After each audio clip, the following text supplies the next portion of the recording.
పుష్పా Pawan Manikanta 10th class English medium, Jyothi Akhil 10th class Telugu medium. మీ ఇద్దరు అభిప్రాయాలు చెప్పండి. మీ ఇద్దరు ఈ స్కూల్లో ఎన్నో తరగతిలో చేరారు? నువ్వు ఎన్నో తరగతిలో చేరావు? పెద్దగా మాట్లాడరా. నేను 6వ తరగతిలో ఈ స్కూల్లో చేరాను. నువ్వెన్నో తరగతిలో చేరావు? 8వ తరగతిలో. 8వ తరగతిలో. వాడు 6లో, వీడు 8th క్లాస్లో చేరాడు. నీకు ఈ స్కూల్లో కలిగినటువంటి మంచి అనుభవాలు చెప్పు. Good experience.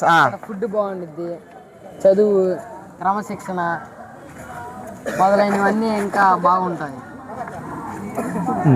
నీ అభిప్రాయం చెప్పు. మన స్కూల్లో, మన లైలా హై స్కూల్ ఎట్లా ఉందనుకుంటున్నావు? నీ ఎక్స్పీరియన్స్ చెప్పు. మన లోయల్ హై స్కూల్ చాలా బాగుండిద్ది. నేను ఇక్కడ చేరటానికి గల కారణం మా మామయ్య ఇక్కడే చదివారు. 2001 బ్యాచ్లో చదివారు.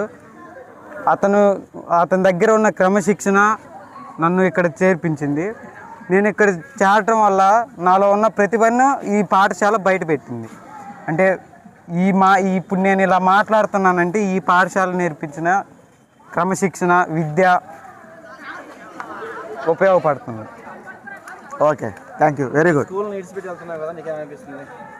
బడి ఈ స్కూల్ విడిచిపెట్టాల్తున్న సందర్భంగా మీరు ఎలా ఫీల్ అవుతున్నారు? అంటే ఇన్ని సంవత్సరాలు స్కూల్తో కలిసి ఉండి ఒక్కసారి వదిలి వెళ్ళాలంటే చాలా బాధగా ఉండిద్ది. బట్ స్కూల్ నుంచి సంతోషంగా వెళ్తే అందరూ సంతోషంగా ఉంటారని నేను అభిప్రాయపడుతున్నాను. ఎలా సంతోషపడతాను అనుకుంటున్నాను?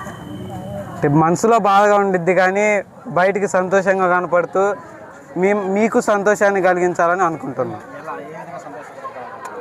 స్కూల్ని మంచి మార్కులతోటి స్కూల్ టౌన్ ఫస్ట్, జిల్లా ఫస్ట్, వీలైనంత వరకు మా క్లాస్ మొత్తం అందరూ పాస్ అయ్యి మంచి రిజల్ట్ అందించి స్కూల్ని ఒక ఉన్నత స్థాయిలో నిలబెట్టాలని అనుకుంటున్నాను. Okay, right, very good. 2025-26 batch విడిచి వెళ్తున్నారు కదా, అప్పుడు మీకు ఈ సంవత్సరం 2025-26 బ్యాచ్ 10th క్లాసు టీఎం, ఈఎంకి సంబంధించినటువంటి ఫేర్వెల్ పార్టీ ఈరోజు జరుగుతుంది. పిల్లలందరూ కూడా బడి వదిలిపెట్టేటటువంటి దానికి ఎంతో బాధతో ఉన్నారు.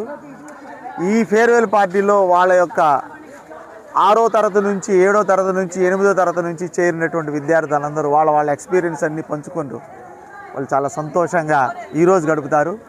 ఇక 4 రోజుల్లో పరీక్షలు స్టార్ట్ అవుతున్నాయి కాబట్టి ఈ ఫేర్వెల్ సందర్భంగా అన్ని తీపి జ్ఞాపకాలు గుర్తు చేసుకొని ఒకసారి వాళ్ళందరూ ఒకరితో ఒకళ్ళు పంచుకొని అందరూ చక్కగా ఒకరితో ఒకటి కలిసి ఫోటోలు దిగి భోజనాలు చేసి ఈ యొక్క మధుర జ్ఞాపకాలని జీవితాంతం గుర్తుండే విధంగా వాళ్ళు మలుచుకుంటున్నారు. Thank you very much. Thank you.